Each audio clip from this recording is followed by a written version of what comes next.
Okay, please. Make it brief, ha? Identify kung sinong...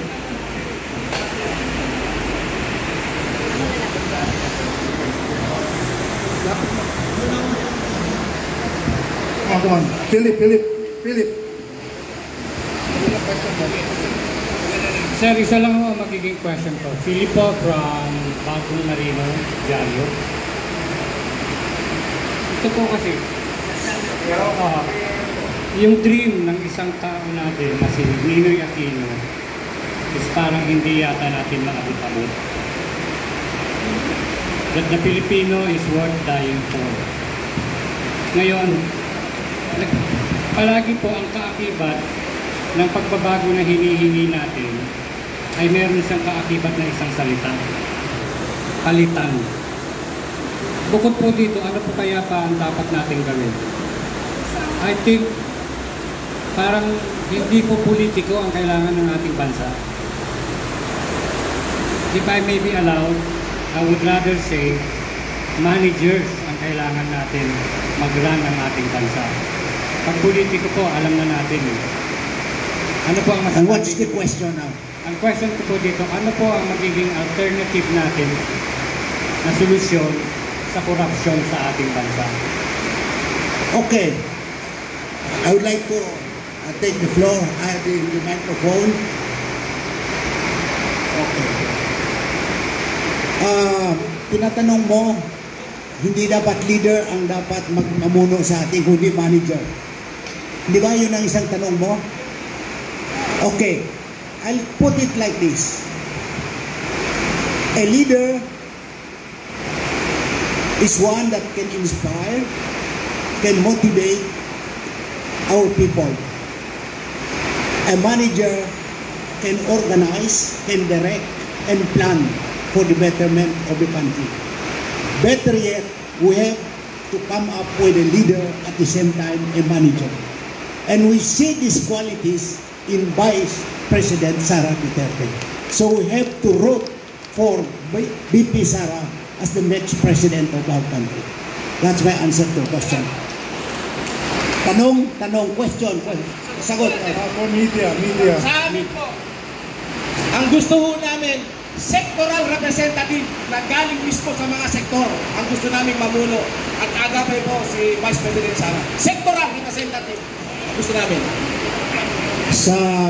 Siguro in line with the party list law, pwede natin gawin yan. Okay? Pwede natin amendahan ang party list law. As a former congressman, I know that the Republic Act 7941 is a defective law. It has a noble intention as enshrined in the Constitution, but the implementation was mangled by COMELEC and the Supreme Court. That's why we see billionaires, millionaires as representatives of different bogus sectoral organizations in Congress. So that's the problem. It has to be sector-based in terms of representation. Next question. Thank you, Doctor. Very good. Thank you, Doctor. Okay, any question? Yes, please. Identify. Quickly lang, madali lang kasi malapit tayo. Come forward. Ibigay mo na rin ito. Ibigay mo na rin yan. Identify your organization. Sige.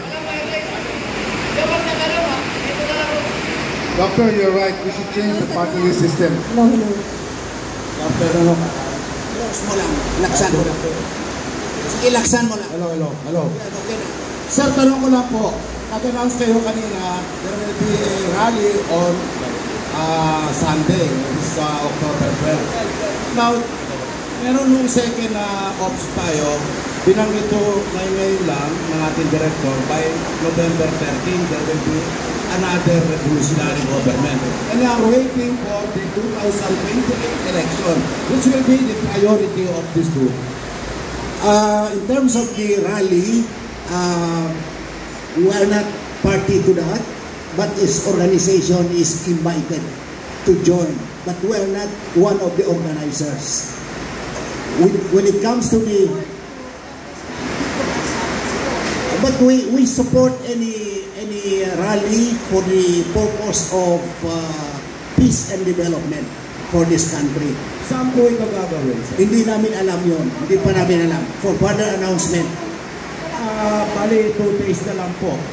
Kasi, we will just await for further announcement. Sabi ko nga, we are not party to that, but we are being invited. So, kung makapuluhan yan, baka mag-participate kami. okay, maraming salamat po, Sargento. Thank you. Next, Okay. time is running because we are only up to before 1 dahil my next event that will take place. Maganda nga po, maganda nga klaro sa nila. Closer lang, closer.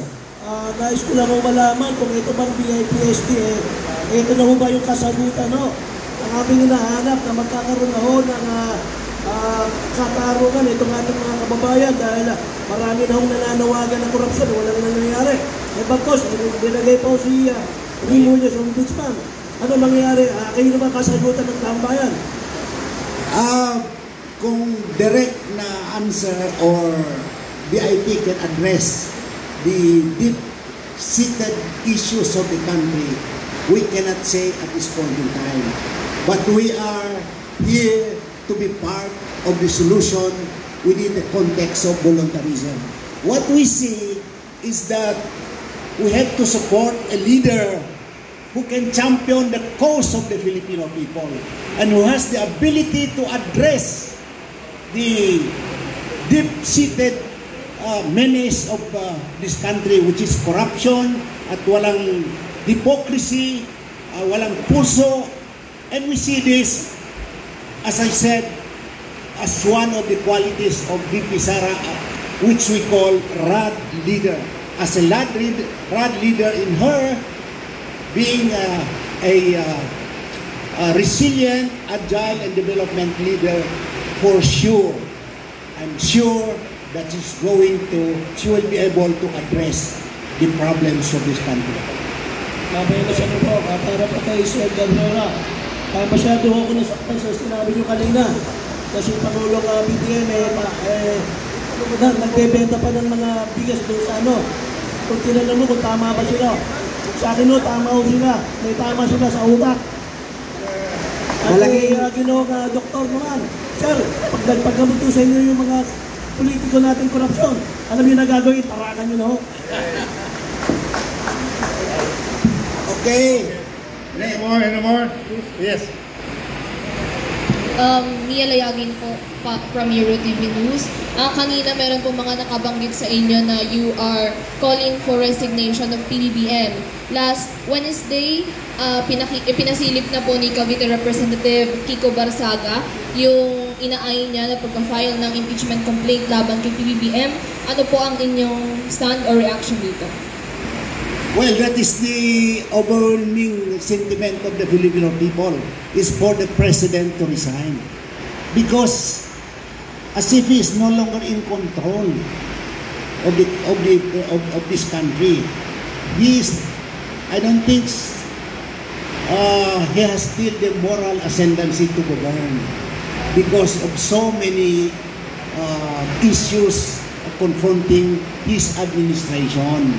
Sabi nila, siya daw yung nag-announce sa kanyang SONA kung gaano ka lala ang corruption. Pero kung titingnan mo naman sa 2025 General Appropriations Act, ay ang batas na yan ay promulgated by Congress. At dumaan yan sa bicameral committee at ito ay pinadala sa office ng presidente para i-review at pirmahan. Ang ginawa niya, ni-review at to him, mayroong mga hindi kanais-nais na budget na nakalagay doon o allocation nakalagay doon sa 2025. Pero bakit hindi nakita yung 1 trillion pesos na flood control project? The biggest is in Philippine history, if not in the world. Dapat Kung kaduda-duda yung budget na yon, mga insertion ng mga congressman at mga senado, dapat gibito niya rin lahat yun. Pero pinabayaan niya, pinirmahan niya pa rin yung batas. Kaya nagkaroon ng ganyan na budget, nagkaroon ng flood control problem. So hindi siya excuse sa pananagutan. The accountability and at the same time, command responsibility is still rested in him. So that's the problem. That's why continuous yung panawagan ng mga tao na dapat mag-resign siya. Okay, that's the last question.